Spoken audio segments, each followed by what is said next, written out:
Welcome to business मॉकर। मेरा नाम अभिषेक है और आज की बिजनेस न्यूज में हम बात करेंगे पॉलिसी बाजार के मिसलीडिंग एडवर्टाइजमेंट की, कि उन्होंने कैसे इंश्योरेंस को मिसलीड किया। फिर हम बात करेंगे एक सिगरेट कंपनी की जो कि हर एक शेयर के बदले आपको 2 फ्री शेयर्स दे रही है। फिर हम बात करेंगे एआई सेक्टर के वजह से बिल गेट्स ने क्या बोला है और कितने % जॉब्स अगले 5 साल में जाने वाले हैं। टाटा के बारे में बात करेंगे, टाटा कैपिटल के आईपीओ के बारे में हम बात करेंगे।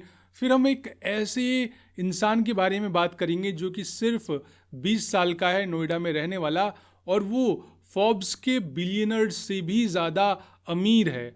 फिर हम बात करेंगे KICL की, साथ ही साथ हम बात करेंगे कई सारे IPOs जैसे NSDL, श्री लोटस और MNB इंजीनियरिंग की। तो चलिए इस वीडियो को एक लाइक दे करके हम आज की बिजनेस न्यूज़ शुरू करते हैं। सबसे पहली बिजनेस न्यूज़ है टाटा कैपिटल की, लेकिन उससे पहले आपको IFC का मतलब समझना होगा। IFC यानी कि इंटरनेशनल फाइनेंस कॉरपोरेशन। ये वर्ल्ड बैंक ग्रुप का ही एक हिस्सा है जो प्राइवेट सेक्टर में इन्वेस्टमेंट करता है, specially developing countries like India.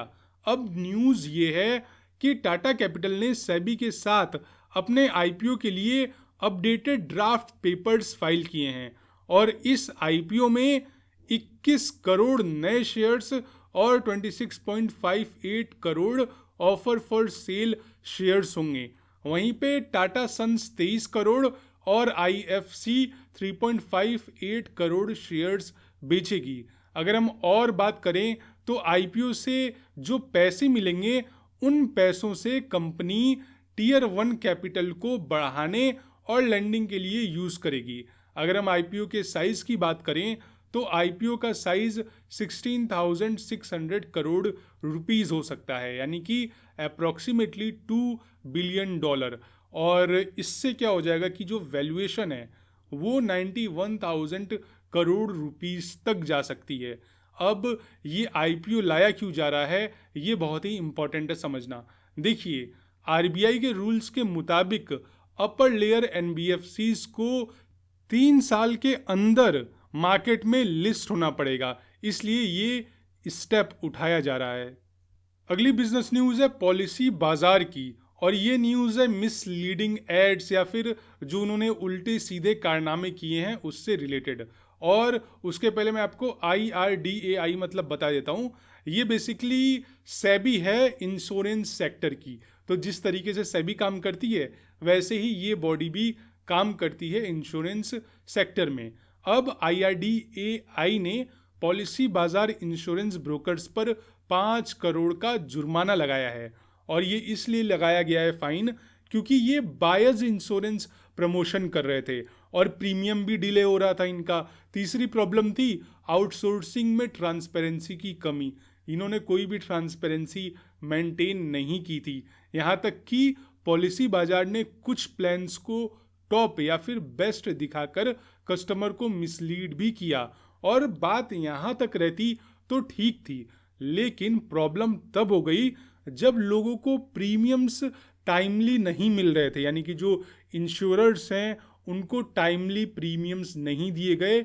और आप यकीन नहीं मानोगे, पॉलिसी बाजार का तो भाई 1 लाख पॉलिसीज जो है उसमें कोई वेरिफिकेशन रिकॉर्ड ही नहीं मिला। तो ये बहुत बड़ी गड़बड़ी है और आई डोंट थिंक कि इसमें सिर्फ 5 करोड़ का फाइन लगा करके छोड़ना चाहिए, क्योंकि अगर आप यूलिप और हेल्थ प्लान के तरफ ध्यान दो तो उसको भी सेलेक्टिव करके दिखाया गया है पॉलिसी बाजार के द्वारा। तो एक्शन तो लेना बहुत ही ज़रूरी था। और मुझे ये लगता है कि पॉलिसी बाजार जैसे ट्रस्टेड सोर्सेज भी अगर ऐसा करने लगेंगे तो फिर इंश्योरेंस सेक्टर की ग्रोथ कैसे होगी, क्योंकि जब ऐसे ऐसे स्कैम, क्योंकि ये कोई छोटी मोटी चीज़ नहीं है। आप एक तरीके से देखो तो आपको लगेगा यार ये तो बहुत ही बेसिक सी चीज़ है, लेकिन आप दूसरे नज़र से देखो तो लोग इंश्योरेंस इसीलिए लेते हैं ताकि अगर कोई गुजर जाए या फिर कोई सीरियस हेल्थ इशू हो तो फिर लोगों को एक सहारा मिले। और आप जले पे नमक छिड़कोगे तो फिर कैसे चलेगा। बाकी आप कमेंट सेक्शन में बताओ आपने कोई इंश्योरेंस लिया है पॉलिसी बाजार से, अपना फीडबैक कमेंट में ज़रूर दें। अगली बिजनेस न्यूज़ है एक ऐसे सिगरेट कंपनी की जो कि बोनस शेयर इशू कर रहा है। नाम है गुडफ्रे फिलिप्स। आप अगर पीते होगे तो आपको पता ही होगा। गुडफ्रे फिलिप्स ने अपना पहला बोनस इशू अनाउंस किया है, यानी कि अब आपको हर एक शेयर के बदले 2 फ्री शेयर्स मिलने वाले हैं। अब इसकी रिकॉर्ड डेट 16 सितंबर को है। वैसे मैं आपको बता दूं, जो बोनस शेयर्स होते हैं ना, वो कंपनी के रिजर्व से दिए जाते हैं। वहीं पे अगर हम कंपनी के फाइनेंशियल्स की तरफ ध्यान दें तो फिर Q1 FY26 में कंपनी का प्रॉफिट 64% बढ़कर 365 करोड़ रुपीस हुआ। और जैसे ही ये न्यूज़ मार्केट में आती है, स्टॉक के शेयर्स में 10% की रैली देखने को मिलती है। लेकिन सिर्फ बात यहाँ तक नहीं है, पिछले एक साल में इस स्टॉक ने 96% का रिटर्न दिया है।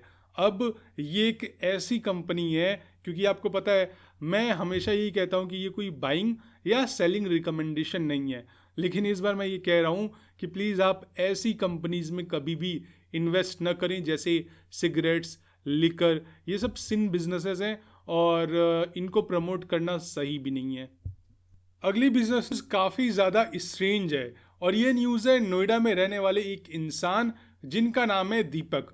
उनके अकाउंट में बेसिकली उनके स्वर्गवासी माता जी के अकाउंट में 10 ड्यूसिलियन रुपीज़ पाए गए। अगर हम इसको पावर में देखो तो 10 to the power 39 as per international units. Screen पे आपको बैंक अकाउंट में कितने पैसे हैं वो भी आपको दिख रहा होगा। आप समझ जाओ ये एक अनइमेजिनेबल पैसा है, और ये पैसा उतना पैसा है जितना कि फोर्ब्स 100 के लिस्ट में जितने भी बिलियनर्स हैं उन सभी बिलियनर्स से ज़्यादा पैसा है दीपक जी के अकाउंट में। हालांकि ये बिल्कुल प्रैक्टिकली पॉसिबल चीज़ नहीं है, तो इनकम टैक्स डिपार्टमेंट ने उनके अकाउंट को अभी फ्रीज कर दिया है। बेसिकली ये शायद किसी तरीके की टेक्निकल ग्लिच है या फिर सॉफ्टवेयर में कोई प्रॉब्लम है, उसके वजह से ये हुआ है। और जैसे ही ये चीज़ इंटरनेट पे आती है, कई सारे मीम्स और जोक्स वायरल हो जाते हैं। कुछ लोगों ने तो ये भी बोला कि अगर इतना पैसा मेरे पास होता तो मेरी 10-20 पीढ़ियाँ इसके साथ सरवाइव कर जाती। अगली बिजनेस न्यूज़ है कोठारी इंडस्ट्रियल कॉरपोरेशन की, यानी कि KICL की। KICL ने जोडीज और जीटलो जैसे सस्ते फुटवियर ब्रांड्स को अक्वायर किया है, जिनका प्राइस रेंज 1,000 रुपये के नीचे का होता है। हालांकि मुझे ये सस्ते तो नहीं लग रहे हैं, क्योंकि कौन बंदा है जो 1,000 से नीचे के फुटवियर को सस्ता बोले, अगर वो Tier 3 या फिर Tier 2 सिटीज़ से हो। क्योंकि KICL का फोकस अब Tier 2 और Tier 3 शहरों में है और इसीलिए उन्होंने इन ब्रांड्स को अक्वायर किया है। लेकिन आप यकीन मानो, Tier 2 और Tier 3 के शहर में जितने भी लोग रहते हैं, अगर वो मिडिल क्लास फैमिली से बिलोंग करते हैं तो वो 1,000 से नीचे चप्पल नहीं देखते हैं, वो देखते हैं 500 से नीचे हो, 200, 150, 300 इस तरह की चीज़ें वो ज़्यादातर प्रेफर करते हैं। हालांकि ये जो सेगमेंट है इंडिया का फुटवियर वाला, वो काफ़ी ज़्यादा बड़ा है। यानी कि ये जो सस्ते फुटवियर ब्रांड्स हैं, अगर हम उनका भी मार्केट कैप देखें तो 80,000 करोड़ से ज़्यादा का मार्केट है।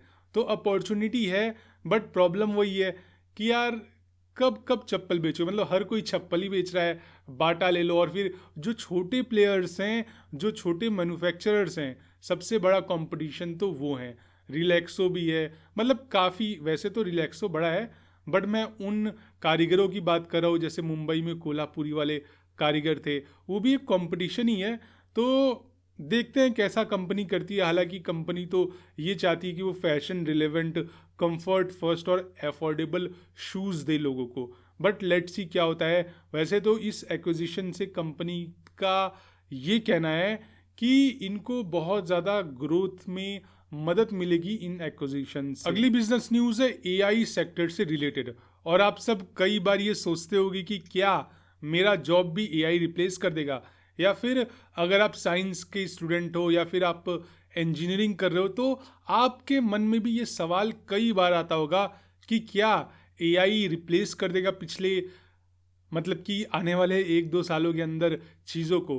तो इस पे बिल गेट्स ने एक बहुत ही अच्छा स्टेटमेंट दिया है। बिल गेट्स का कहना है कि इस वक्त एआई छोटे मोटे कोडिंग्स और नॉर्मल चीज़ें तो रिप्लेस कर दे रहा है, लेकिन जब बात कॉम्प्लेक्स प्रोग्रामिंग की आती है तो एआई अभी भी बहुत पीछे, और एआई कॉम्प्लेक्स प्रोग्रामिंग को अभी नहीं सॉल्व कर सकता। हालांकि बहुत सारे ऐसे एंटरप्रेन्योर्स भी हैं जिनका कहना है कि एआई अभी तो पीछे है, लेकिन आने वाले 1-2 साल के अंदर कॉम्प्लेक्स प्रोग्रामिंग को भी सॉल्व कर देगा। वहीं पे दूसरी तरफ कई सारे ऐसे भी टेक एंटरप्रेन्योर्स हैं जिनका कहना है कि अभी एआई को फुल्ली डेवलप करने में 10 साल लगेंगे, फिर जाके ऐसे कॉम्प्लेक्स प्रोग्रामिंग एआई सॉल्व कर पाएगा। लेकिन वहीं पे दूसरी तरफ अगर हम विनोद खोसला की बात करें, जो कि एक इंडियन अमेरिकन एंटरप्रेन्योर हैं, तो उनका कहना है कि अगले 5 सालों में 80% जॉब्स रिमूव हो जाएंगे, यानी कि 80% काम एआई करेगा। और इस न्यूज़ से पता चलता है कि किसी को कोई भी आइडिया नहीं है, हर कोई अंधेरे में तीर ही चला रहा है, क्योंकि एग्जैक्ट फिगर बता पाना मुश्किल है। हर कंपनी एआई में काम कर रही है, चाइना अलग काम कर रहा है, ओपन एआई अलग काम कर रहा है, तो कुछ भी चीज़ें कभी भी हो सकती हैं, कोई भरोसा नहीं है। ऐसा नहीं है कि आने वाले 10 सालों के बाद कॉम्प्लेक्स प्रोग्रामिंग सॉल्व होगी, हो सकता है कि आने वाले कुछ सालों में ही वो प्रॉब्लम सॉल्व हो जाए, या फिर ऐसा भी हो सकता है कि 10 साल की जगह 15 साल लग जाए। वैसे आपके क्या थॉट्स हैं इस पर, आप नीचे कमेंट सेक्शन में ज़रूर लिखें, और वीडियो अपने एटलीस्ट 3 फ्रेंड्स को ज़रूर शेयर करें, क्योंकि हमारे चैनल की ग्रोथ थोड़ी सी रुक सी गई है। अगली बिजनेस न्यूज़ है आईपीओ से रिलेटेड। 6 अगस्त को कई सारे आईपीओस की लिस्टिंग होने वाली है, जैसे कि एनएसडीएल, श्री लोटस डेवलपर्स और एमएनबी इंजीनियरिंग। और इन तीनों आईपीओस का grey market premium listing price से पहले बढ़ गया है। अगर हम एनएसडीएल का जीएमपी देखें तो वो 130 से 135 रुपीज़ है, जो कि 17% का लिस्टिंग गेन दिखाता है, क्योंकि इसका जो इशू प्राइस है वो 800 रुपये के आसपास है। वहीं पे श्री लोटस की बात करें तो उसका जीएमपी 40 रुपीज़ है, यानी कि 25% के आसपास की बढ़ोतरी देखने को मिल सकती है। और अगर हम M&B इंजीनियरिंग की बात करें तो इसका जीएमपी 50 रुपीज़ का है, यानी कि 13 रुपये का गेन आपको देखने के लिए मिल सकता है। हालांकि एक्सपर्ट्स का ये मानना है कि एनएसडीएल और श्री लोटस लॉन्ग टर्म के लिए काफ़ी अच्छे स्टॉक हैं, लेकिन नए बायर्स करेक्शन के बाद ही एंट्री लें, क्योंकि सिंपल सी बात है, ऐसे कंपनीज अक्सर ओवर वैल्यूड प्राइस पे ही मिलते हैं।